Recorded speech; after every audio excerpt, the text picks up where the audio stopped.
किंवा पर्यावरणीय दृष्टिकोनातून पर्यावरणाचं नुकसान करणारी शेती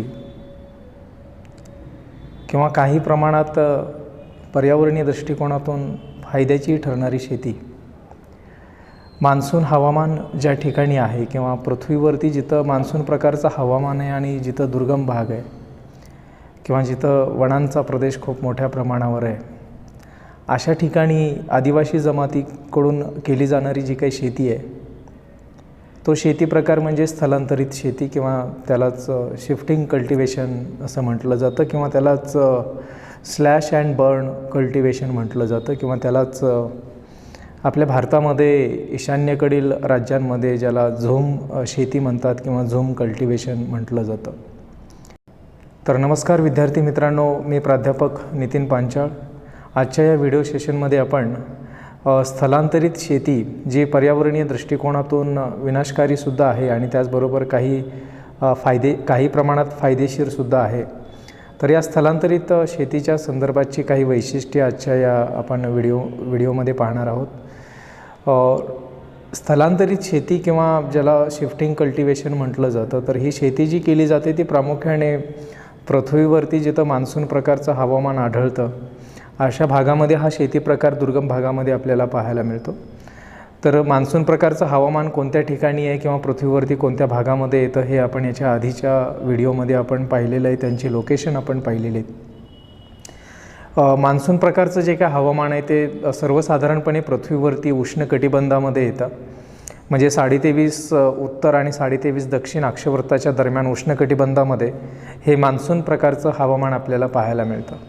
आणि पृथ्वीवरती फक्त उष्णकटिबंधामध्येच मान्सून प्रकारचं हवामान आहे. त्याच्या व्यतिरिक्त इतर कुठल्याही ठिकाणी किंवा समशीतोष्ण किंवा शीतकटिबंधामध्ये कुठेही आपल्याला मान्सून प्रकारचं हवामान आढळून येत नाही. त्याच्यामुळे उष्णकटिबंधामध्येच हा स्थलांतरित शेतीचा किंवा शिफ्टिंग कल्टिवेशनचा प्रकार आपल्याला पाहायला मिळतो आणि तोही जिथं दुर्गम भाग आहे किंवा दऱ्याखोऱ्यांचा भाग आहे, जास्त घनदाट जंगलं आहेत, अशा ठिकाणी तिथल्या ज्या काही स्थानिक आदिवासी जमाती आहेत तर त्या आदिवासी जमातींकडून हा शेती प्रकार केला जातो. तर भारतामध्ये सुद्धा जिथं दुर्गम भाग आहे, म्हणजे पूर्व भारताचा भाग असेल, त्याचबरोबर ईशान्य भारताकडला भाग असेल जिथं व्हिजिटेशन जास्त आहे, त्याचबरोबर आपला पश्चिम घाट असेल किंवा हिमालय पर्वत असेल, जिथं वनाच्छादन जास्त आहे अशा ठिकाणी, जिथं दुर्गम भाग आहे अशा ठिकाणी हा शेती प्रकार आपल्याला पाहायला मिळतो.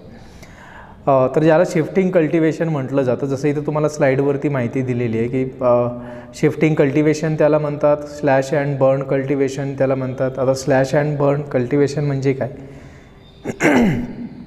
की जे काही जंगल आहे तर त्या जंगलाचा एखादा प्रदेश किंवा एका छोटासा भाग निवडून त्या जंगलामधील वृक्ष कट करून ती जाळणे आणि जाळल्यानंतर त्याच भागामध्ये त्या ठिकाणी शेती करणे, त्याच्यामुळेच त्याला स्लॅश अँड बर्न कल्टिवेशन म्हटलं जातं. शिफ्टिंग कल्टिवेशन किंवा स्थलांतरित शेती याच्यासाठी म्हणतात कारण या दुर्गम भागामध्ये काही वनांचा भाग कट करून त्या ठिकाणी हे शेतकरी किंवा आदिवासी जमाती काही काळासाठी त्या भागामध्ये शेती करतात आणि त्याच्यानंतर ते लोकेशन सोडून ते दुसऱ्या ठिकाणी शिफ्ट होतात आणि त्याच्यानंतर तिथं पुन्हा आणखीन वृक्ष कट करतात किंवा वृक्षतोड करतात आणि त्या भागामध्ये पुन्हा ते शेती करायला लागतात.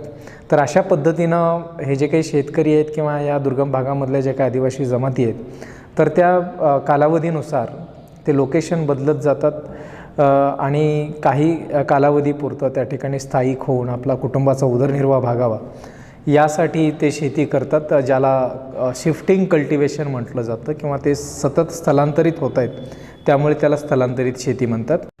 ईशान्य भारतामध्ये असणारी जी काही राज्य आहेत तर त्या भागामध्ये जिथं असा दुर्गम भाग आहे तर या ठिकाणी तिथल्या स्थानिक आदिवासी जमातीकडून जी केली जाणारी शेती आहे तर त्याला स्थानिक भाषेमध्ये झूम शेती म्हणतात किंवा त्यालाच झूम कल्टिवेशन म्हटलं जातं.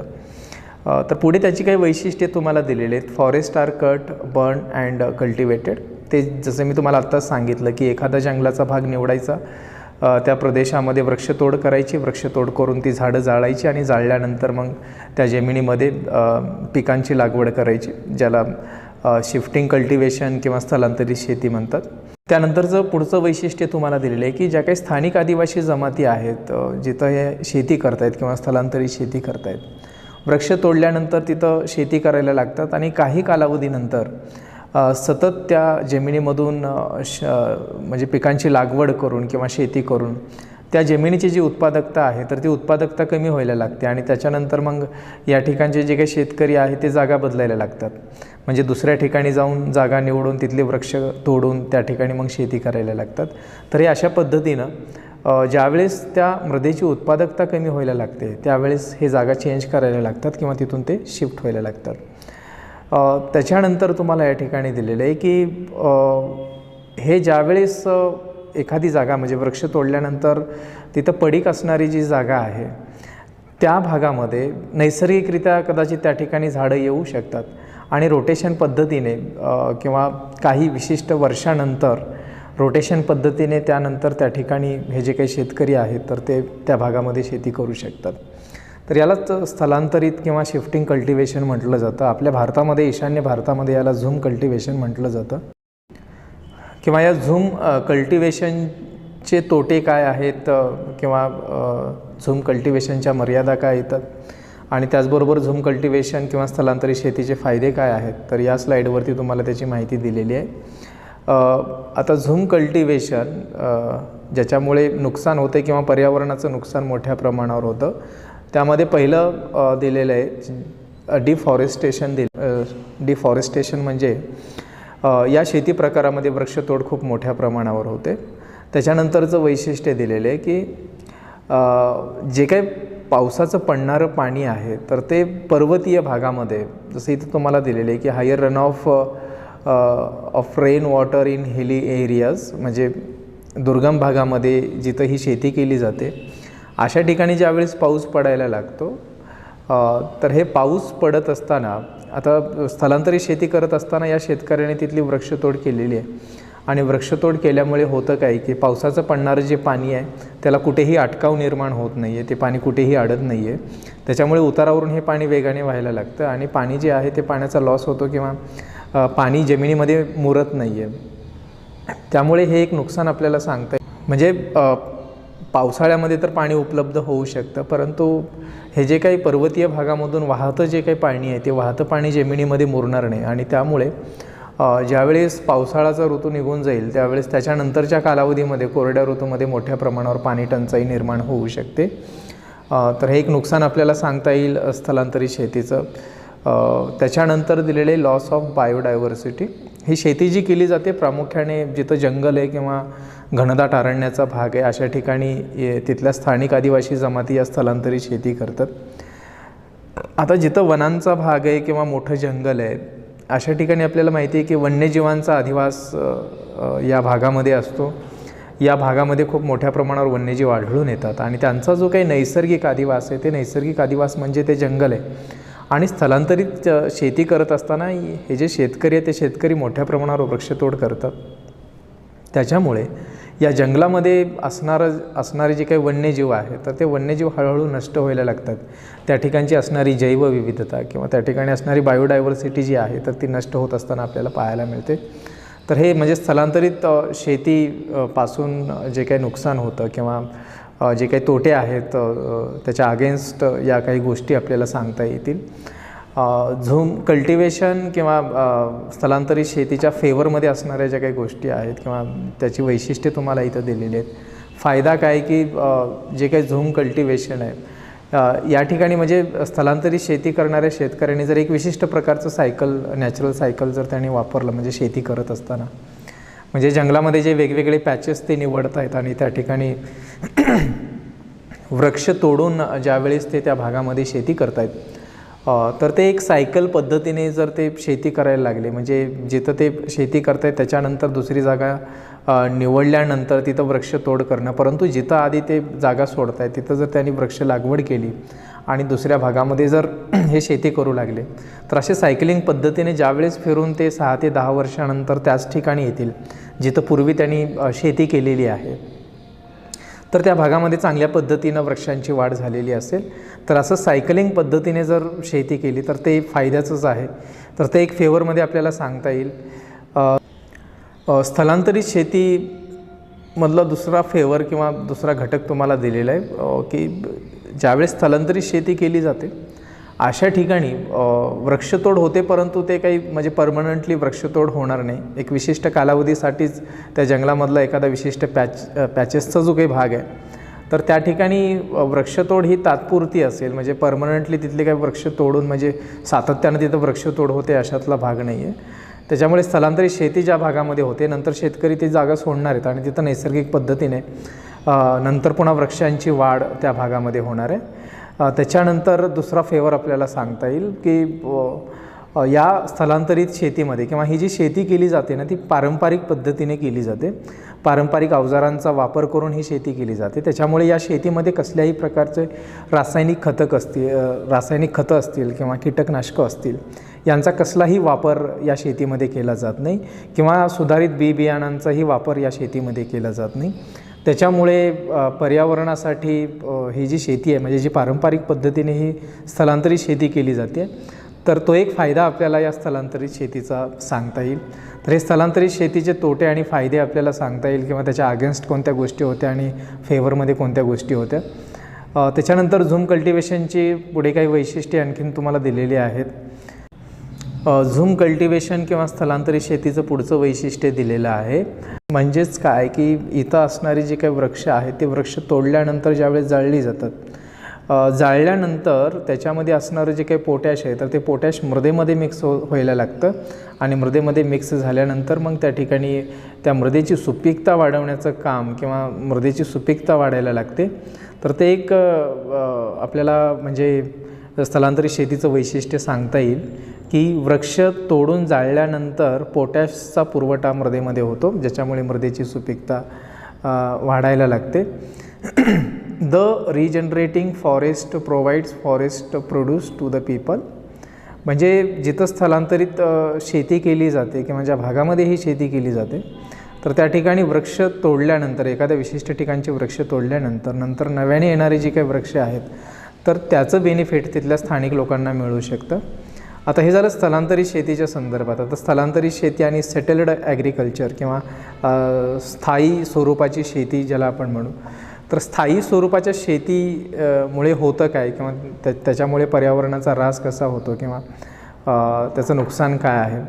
तर सेटल्ड ॲग्रिकल्चर म्हणजे काय की स्थायी स्वरूपाची जर शेती केली किंवा आता हे अलीकडे दुर्गम भाग जिथं आहे किंवा मान्सून प्रकारचं हवामान ज्या ज्या भागामध्ये म्हणजे आग्नेय आशियाचा भाग असेल किंवा इतर आफ्रिकेचा भाग असेल, कांगोचं खोरं असेल किंवा ॲमेझॉनचं खोरं असेल, अशा ठिकाणी मोठ्या प्रमाणावर स्थलांतरित शेती केली जाते.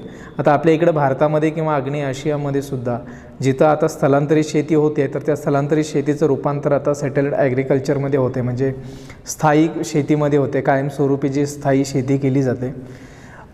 तर स्थायी शेती केल्यानंतर होतं काय की मोनोकल्चर प्लांटेशन त्या भागामध्ये आपल्याला पाहायला मिळतं. आता मोनोकल्चर प्लांटेशन म्हणजे काय की एकाच प्रकारचं पीक सातत्यानं त्या भागामध्ये घेणं जर स्थायी शेती होऊ लागली तर. आता हे स्थायी शेतीमध्ये एका पिकांचं वर्चस्व दिसायला लागतं. मग ही पिकं कोणती, तर ज्याच्यामध्ये पायनॅपल दिलेलं आहे, रबर दिलेलं आहे, ऑइल पाम दिलेलं आहे.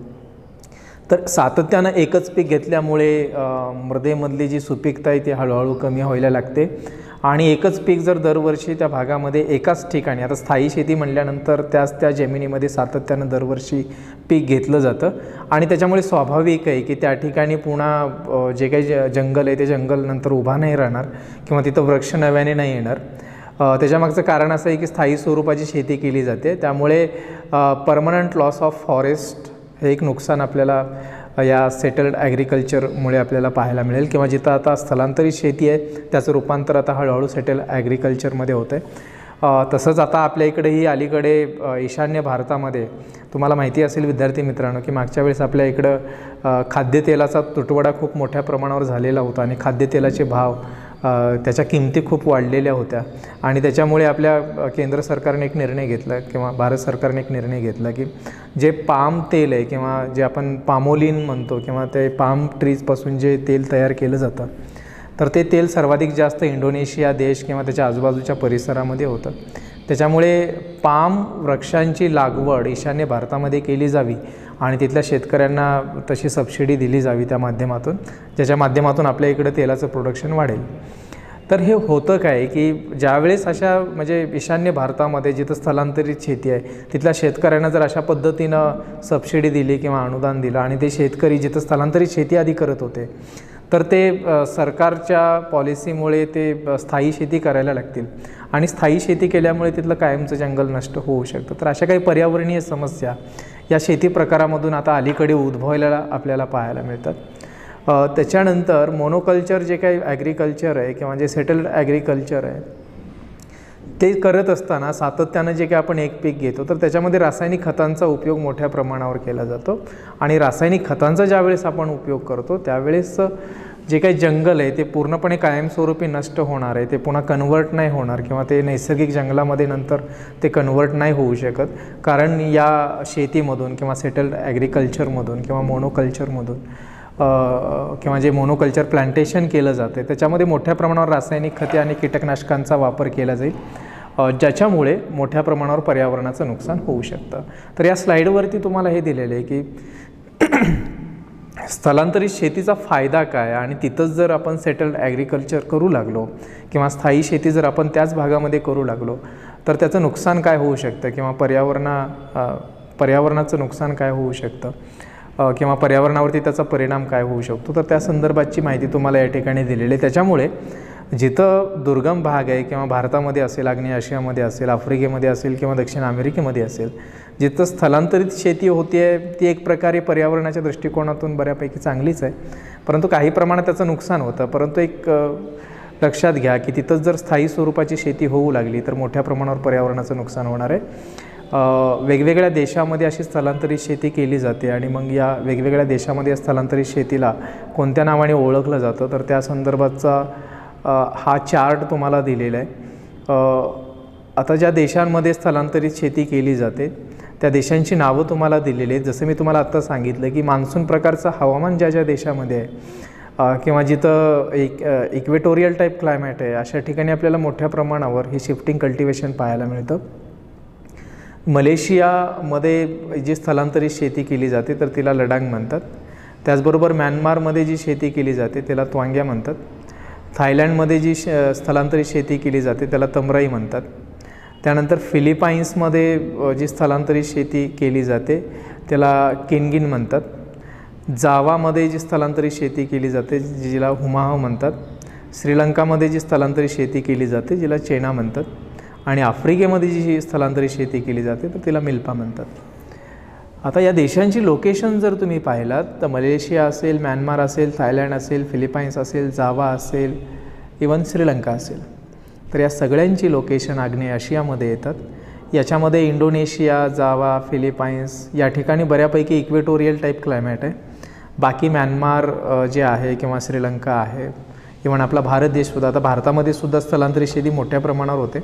भारतामध्ये अशी स्थलांतरित शेती कुठे होतं तर ते पूर्व भारतामध्ये जिथं घनदाट जंगलाचा भाग आहे ज्याच्यामध्ये बस्तरचा भाग येतो किंवा आपला छत्तीसगड, त्याचबरोबर आपला विदर्भाकडला भाग, त्याचबरोबर तेलंगणाचा उत्तरेकडला भाग, ओडिसाचा भाग, ज्या ठिकाणी डेन्स फॉरेस्ट आहे, घनदाट जंगल आहे, तर अशा ठिकाणी ही स्थलांतरित शेती होते. त्याचबरोबर ईशान्य भारतामध्ये सुद्धा दुर्गम भागामध्ये मोठ्या प्रमाणावर ही स्थलांतरित शेती होते. जसं आपण आत्ताच पाहिलं की ईशान्य भारतामध्ये ज्याला झूम कल्टिवेशन म्हटलं जातं. तर ही स्थलांतरित शेती त्याची काही वैशिष्ट्ये होती. या स्थलांतरित शेतीला विनाशकारी शेतीसुद्धा म्हटलं जातं आणि काही प्रमाणात फायद्याची शेतीसुद्धा ठरते. म्हणजे फायद्याची याच्यासाठी तर म्हणजे स्थायी शेती जर आपण तिथं करू लागलो तर त्याच्यापेक्षा स्थलांतरित शेती केलेली बरी. आणि सध्या जी काही स्थलांतरित शेती केली जाते तर त्याच्यापासूनसुद्धा थोडंफार पर्यावरणाचं नुकसान होत राहतं. तर हा व्हिडिओ आपण स्थलांतरित शेती म्हणजे काय किंवा स्थलांतरित शेती कोणकोणत्या भागामध्ये केली जाते त्याची वैशिष्ट्ये काय आहेत तर या संदर्भातचा हा व्हिडिओ आपण बनवलेला आहे. व्हिडिओ आवडला तर लाईक करा आणि सबस्क्राईब केलं नसेल तर सबस्क्राईब करा, कारण आपण आणखीन याच्या पुढे बरेचसे जॉग्राफीचे व्हिडिओ आपण या चॅनलवरती अपलोड करणार आहोत, ज्याचा फायदा तुम्हाला येणाऱ्या कॉम्पिटिटिव्ह एक्झामसाठी होऊ शकतो. धन्यवाद.